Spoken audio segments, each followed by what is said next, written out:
One of these days, we're going to do outtakes before and after we record these. I'm trying to focus upon what Amy just said to me. She says, I've got two mice and I got the wrong one.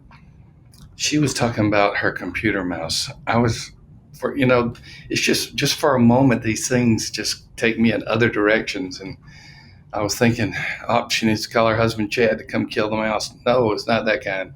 She said she has two screens, two computers, two. I guess you have to call them mice if they're a mouse, because you wouldn't say mouses for multiple. I don't know. Who cares? We are talking about three changes in church practices that most of us did not see coming. And I say we're talking about this. We're doing a three-part series. While Mark Clifton is on vacation this summer, I have the honor of sitting in. Cannot replace Mark. I mean, that's like saying, who can replace Charles Spurgeon? Or who can be the president after Abraham Lincoln? Or who is the next Billy Graham? You just don't replace Mark Clifton. You just struggle along and limp along, and you just say, I am here for Mark Clifton. Well, we usually do these together, and basically, when I'm doing these, I ask a question, and Mark gives a 6 or 7 minute answer, and then I ask another question, and that's pretty much how it is. I have a little bit of input, but he is so full of wisdom, just so full of wisdom that he just overflows with it. And by myself, I'm not full of wisdom. I am dominant in ignorance, and we're going to see if I can even begin to communicate some of these things that are happening. I love doing the first episode of this three-part series, three changes in church practices most of us did not see coming. Just doing the research for the episode 1, and if you didn't watch that, go back to that episode. It aired July 21st. Go back to that episode and listen, or if you're on YouTube, watch it, because there's some unbelievable points of data about what's happening with church facilities. It's one of the most significant major changes in church life today. So go back and watch that. Go back and listen to that if you do this on audio apps. So please do that. And by the way, if you're watching on YouTube, thank you for being here. Subscribe, please. Give us a nice rating review. Same thing if you have a downloadable app, wherever you listen to, iTunes or just wherever, Spotify. Please give us a rating and review there. But go back and listen to that one and just hear those massive changes. The thesis behind this, when we say three changes in church practices most of us did not see coming, the thesis behind this is not that we had no clue about them. The thesis is we were caught off guard by the magnitude of them. Now, some of these we may have been surprised outright, but for the most part, we have been surprised by the magnitude of these particular church practices. Episode 1 was the dramatic changes in church facilities. This episode, number 2, in this three-part series, is the rapid growth in the number of teaching pastors. What is a teaching pastor? A teaching pastor is a person who preaches, or sometimes called teaches, in a worship service who is not the lead pastor. Once again, a teaching pastor is a person who teaches or preaches, different nomenclature used at different churches, instead of the lead pastor, in lieu of the lead pastor. When this trend first started taking place, it was largely the domain of the largest churches, which has been true of many of the trends. In fact, it would be unusual to see a teaching pastor 20 years ago in a place other than a megachurch or a very large church. It was a luxury, if you will, that only the largest churches could have. Now the trend is more and more churches have teaching pastors. More and more churches have regular rotations of people in the pulpit other than the lead pastor, the senior pastor, the main pastor. The trend is not that we didn't see this coming, because teaching pastors have been around for a while. The trend is that the magnitude of them has surprised most of us. Why is that? Let's look at 5 things about this rapid growth in the number of teaching pastors. First of all, as I've already alluded to, the first wave of growth took place in larger churches. Larger, again, depending on how you define it, we have historically, at least from about 1950 forward, defined a megachurch as an average worship attendance of 2,000 or more. We counted it as in-person attendance, especially pre-pandemic. So 2,000 or more. We called a mid-mega church, and there are different names for it, mid-church, mid-mega, a church with 1,000 to 2,000 in average worship attendance. Those churches, particularly the mega churches, 2,000 attendance or more, were the churches that began to have teaching pastors. You would see someone rotate in while the lead pastor was able to step down from the pulpit for a week or maybe 2 weeks, or maybe there was even a 50-50 rotation between the two. One of the churches that consistently has had teaching pastors is a church in a town that I have spent 18 years of my life, and that is Louisville, Kentucky. And the large church to which I allude is Southeast Christian. I grew up watching Southeast Christian. The minister for the church the entire time I was there was Bob Russell, one of the most gracious and godly men I've ever known. He wrote a book called When God Builds a Church, and Max Lucado and I had the opportunity to write co-forwards to it. And I have just been amazed at him as a person. But they had teaching pastors, and they would have the teaching pastor that was pretty much 50-50 with the senior minister, in this case, Bob Russell. But they did something else. That was also their succession plan. So Dave Stone was the teaching pastor with Bob Russell, the lead pastor. And again, they used a little bit different nomenclature, but you get the point. And then Bob retires. Dave Stone moves up to lead pastor. Kyle Idleman becomes the teaching pastor. Again, don't worry too much about how they do the definitions. It's basically the same thing. And then Kyle Idleman moves up senior pastor, and then someone else comes in. It was their succession plan, but about half the time, one of the two pastors was preaching. Theirs was a model that was unique, but it was still the fact that large churches were using teaching pastors. And so you look at maybe the historical growth of First Baptist Church of Jacksonville, Florida, Jerry Vines and Homer Lindsay Jr. They were co-pastors, co-preachers for a long time. And if I recall correctly, those of you who know the history of First Jacks can correct me on this, but if I recall correctly, they rotated between Sunday morning and Sunday night. So one of them was always preaching on Sunday morning, but then they'd have a different preaching text and sermon on Sunday night. So if I can recall correctly, that was the basic way that they shared the pulpit. Okay, those are the large churches. In fact, the very large churches, the mega churches. But that's where the first wave of growth took place. And really people just would nod their head and say, yeah, they're a large church, and that's the way large churches do it. But there was a second wave that came in, and it was called the multi-site church, the multi-site movement, the multi-campus movement, the multi-venue movement. And with the multi-movement, the multi-site, I'm just going to say that for simplicity, with the multi-site movement, it was often impossible for one pastor to be preaching at both locations unless there was a video venue. For example, I know that if you go to the Summit Church and you listen to JD, the pastor, you may see him live or you may see him on a screen. They use a video venue very effectively. And so JD Greer has used the multi-site movement primarily to multiply himself as the teaching pastor. However, many churches did not do that model. In fact, most churches did not do that model.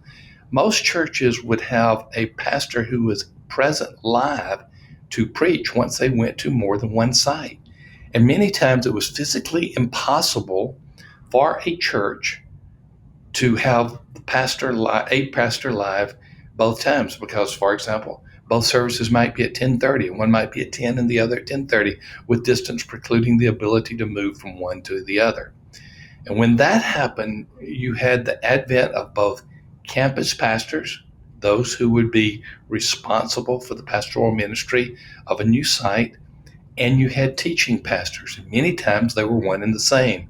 The campus pastor was also a teaching pastor. And so, one of the other reasons that we've had this massive growth of teaching pastors has been the multi movement. And it started off as this movement of the largest churches, and those large churches were some of the first to go multi-site, multi-venue. But as other churches went multi-site and multi-venue, you began to have more teaching pastors there as well.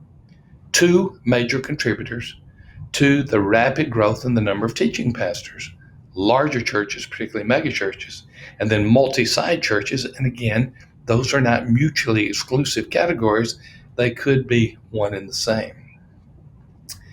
Another thing that happened is many people began to look at the model to which I just referred, the Southeast Christian model in Louisville, Kentucky.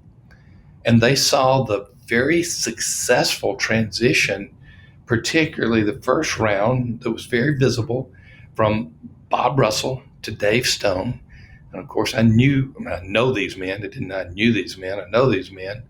And Dave Stone was my neighbor when I lived in Louisville, so I knew him. I knew him well. I used to like to walk by his house and wave to him, and he would understand that I was an introvert, and he would just wave and not speak. One time he walked with me and didn't speak the whole time. He said, "I know you're uncomfortable with me walking with you because you think I'm going to talk because I'm very extroverted." He said, "I'll be quiet the whole time." I said, "Okay." So we walked together in the neighborhood. One of the best conversations I never had with Dave Stone. Dave was the successor to Bob Russell, and so that became a form of pastoral succession. You saw more and more churches, particularly with the aging of the boomers. That would be my generation, those born between 1946 and 1964. As our generation aged, you began to see succession plans take place. And it was not an immediate changing of the guard for many of these churches as it was in the past. It was, let's bring in a teaching pastor, sometimes with a very clearly stated goal of succession. Sometimes it was a long trial sermon. If you don't know what a trial sermon is, it is what is preached usually in churches with congregational government, where you preach and people vote on you. And I've often said it's like an election. If they vote on you, you lose and you become the pastor if you get enough votes. So it's a weird way, but it's the way many congregational governments do it. And so when it was all said and done, pastoral succession increased the growth of teaching pastors, some of them with intentional, stated succession plans, some of them a trial just to see if the pastor's going to work out. And quite frankly, I saw a lot of cases where it didn't work out. They were glad they didn't declare co-pastor to begin with. And I saw some cases where they declared co-pastor and it didn't work out. That became rough. And then some cases where it did work, declaring it and became pastor. So it became more common with pastoral succession. Now, what are we discovering about many of these teaching pastors? What is it demographically that we see about these people who are in the pulpit but not the lead pastor? Many of these teaching pastors, unlike what has happened with the senior pastor or lead pastor, many of these teaching pastors are homegrown. What I mean by homegrown is someone that was already in the church, maybe someone in another staff position, or perhaps someone who has just risen in lay leadership in the church. Many of these teaching pastors have come from within the congregation. They haven't called a seminary or a denomination or some type of placement organization to bring them to become a teaching pastor. They've said, this person has potential. Let's let this person preach. Let's let this person teach. And as the congregation has adapted to that preaching and usually embraced it greatly because they typically know the person, they know that person's character, many of these teaching pastors naturally moved into that position because they were well known in the congregation and their gifts were known.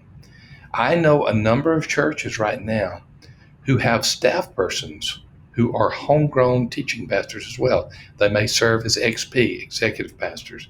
They may serve in other roles like associate pastor or even a student pastor, but they're also in the role of teaching pastor, and they've come up within the church either as laity or as another staff person. So that has been another major trend. Now keep in mind what we're doing. We're taking 3 episodes to talk about 3 changes in church practices most of us did not see coming. In the first episode, which aired on July 21st, we talked about the dramatic changes in church facilities. Today's episode, we're talking about the rapid growth in the number of teaching pastors. Once again, at the risk of redundancy, we're not saying we could not see these coming. We are mainly saying we could not see the magnitude of the developments that took place. Teaching pastors, wave of growth in larger churches, second wave with multi-site, another wave as a method of pastoral succession. Common characteristic, they were homegrown. Finally, and this is where it is really becoming voluminous in number, more smaller churches are bringing teaching pastors. I'm currently in a church right now where a key layperson and an elder, both who are unpaid, are teaching and preaching at our church. And there's a third one. Got to remember the third one because he's a staff person, and so they often fill in for my son Jess, who will about once every 8-9 weeks bring someone else in to just fill in for him, even if he is there. Teaching pastors are becoming more common. Now, we could do an entire episode about the biblical veracity of it, the theological accuracy of it. I'm not sure that anybody's going to prove a case one way or the other. That is not the purpose of this particular podcast. This podcast is to simply point out that it is a trend that has been growing and is growing much faster than we thought it would. The tripping point, the point where the growth began to really accelerate was when smaller churches began having teaching pastors. And you say, what do you mean by smaller churches? We are seeing a number of churches with an attendance of under 200 have teaching pastors. Obviously, most of them are not full-time paid unless they're also serving in some other staff position. But that is where the growth is coming from. That's the tripwire that has caused the rapid growth in teaching pastors. It did indeed begin for the most part with the largest churches, the mega churches, and then the multi-site, and then a form of pastoral succession. But now we are seeing it grow more and more in the smaller churches. Didn't see it coming.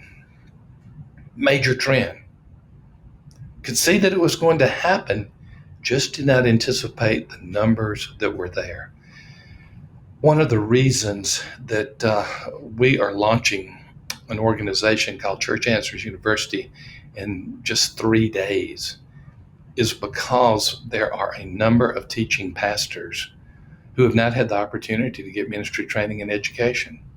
And so we as we began to look at the landscape, and we started with those particularly in Uganda and other African countries, we began to see that there are a lot of teaching pastors that would like to be able to get ministry education and training, but needed it to be really affordable, really accessible, and really attainable.